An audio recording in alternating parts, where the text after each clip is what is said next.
A groundbreaking discovery has emerged. Radium is an element with an atomic number of 88. Its glow is mesmerizing, but its price is horrifying. The substance has claimed the lives of over 50 women. In an era where workers' rights were disregarded, the Radium Girls helped secure the well-being of workers across the country. These 5 girls, Grace Fryer, Edna Hussman, Catherine Schaub, Pinta McDonald, and Alvina Larice, were victims of radium poisoning, which was said to be harmless, under the employment of the United States Radium Corporation. Resulting in the implementation of workplace safety regulations, this tragedy marks one of the first instances in which employers were responsible for the health and safety of their employees. When radium was first discovered by Marie Curie, she had in heart the goal of curing cancer and aiding physicians' research on cancer. Alongside her, Surgeon Robert Abe was the earliest physician to start experimenting with radium therapy in the U.S. As a result, he experimented on himself and his patients. Marie Curie and Abe were recognized at the White House ceremony by President Warren G. Harding, rewarding them with radioactive hourglasses made by Tiffany & Co. During the radioactive cancer treatments, Abe found that specific uterine and breast cancers respond well to radioactive treatments. It was soon discovered that radium could kill living cells from the radiation it emits. Doctors began using this way as a way to treat cancer. After hearing of this, medical practitioners and frauds exploit the idea that radium was the cure for everything. While radium could add years to one person's life, it could subtract decades from another's. Radium became a very popular substance. It was used in health, cosmetics, and even fashion. In 1914, when World War I began, radium watches were deemed necessary for soldiers to use in combat as they were more convenient than pocket watches. As a result, the demand grew for the glow-in-the-dark watches. These watch dials are painted in radium and glow green when mixed with substances like zinc. This innovative design created the following 3 companies: the United States Radium Corporation, the Radium Dial Company, and the Waterbury Clock Company, located in Orange, New Jersey, Ottawa, Illinois, and Waterbury, Connecticut. These major companies employed many women as young as 14. Juvenile women were especially suitable for this job because their small hands were able to paint the fine watch dials.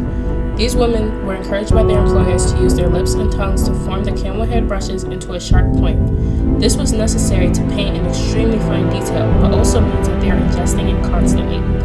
At the time, there was no scientific information about the potential dangers of radium.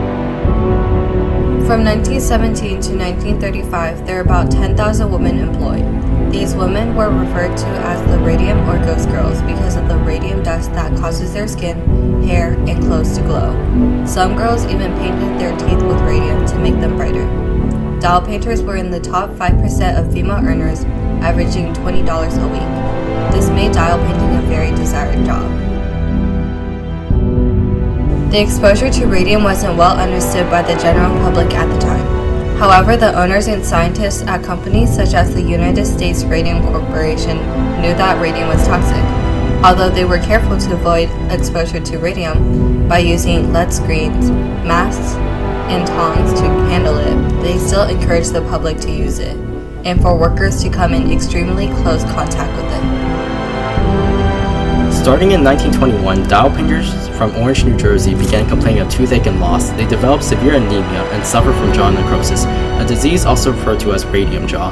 In 1922, Amelia Maggie, a dial painter from 1917 to 1921, was the first to die at age 25. It started as toothaches, then progressed to limb pains that rendered her unable to walk. Less than a year after these symptoms began, she passed away. Her death certificate states that she died of syphilis. However, this was soon proven false. Just 2 years later, Helen Quinlan, aged 21, who worked for 20 months, and Irene Rudolph, aged 22, who worked for 2.5 years, also passed away. By 1924, people began to suspect that the illness came from the dial painting job. They complained to the Health and Labor Departments. However, after 3 state investigations, no initiative was taken. After being requested by the City Health Department official in Orange, New Jersey, the Consumers League, a reform group representing consumers and workers without power, began an investigation regarding the suspicious deaths of 4 radium factory workers from 1922 to 1924. A few years prior, physiology professor Cecile Drinker was asked to study the working conditions at U.S. Radium Corporation and to report back to the company. He found that it was a heavily contaminated workplace, unusual blood conditions in many people, and and advanced radium necrosis in a few workers. In 1924, Drinker's report suggested changes in the production process to protect workers, but Arthur Roeder, president of the U.S. Radium Corporation, resisted the suggestions. Arthur also refused Drinker the permission to publish his report and eventually threatened him with legal action. Arthur manipulated and dissuaded many people who wanted to help the radium girls. These big corporations continued to insist that radium was completely harmless and that the women had syphilis. However, by the mid-1920s, medical evidence linking radium to jaw necrosis was discovered. In May 1927, Grace Fryer was the first person to sue the USRC in Orange, New Jersey. It took her 2 years to find an attorney willing to take the case because she couldn't afford to pay upfront. The Consumers League helped them get a representative. It was also difficult for them to identify their injury as a proper diagnosis had not yet been established. After their case was taken, 4 other affected women, Edna Hussman, Catherine Schwab, and sisters Quinta McDonald and Albina Laris joined it. They were able to claim a diagnosis of radium poisoning. However, the workers' compensation statute only applied to anthrax, lead, mercury, phosphorus, wood, and alcohol poisoning. The women claimed that the USRC breached a common law duty to provide a safe work environment, and that radioactive paint was an ultra-hazardous material that should be subject to strict liability for any injuries obtained with its use. The USRC managed to deny the claims of associated radium exposure with the deaths of the workers for 2 years until there was public awareness of the tragedy. In 1924, USRC commissioned an independent expert to explore this claim and confirm it. However, the president of the firm demanded new studies to contradict the original results.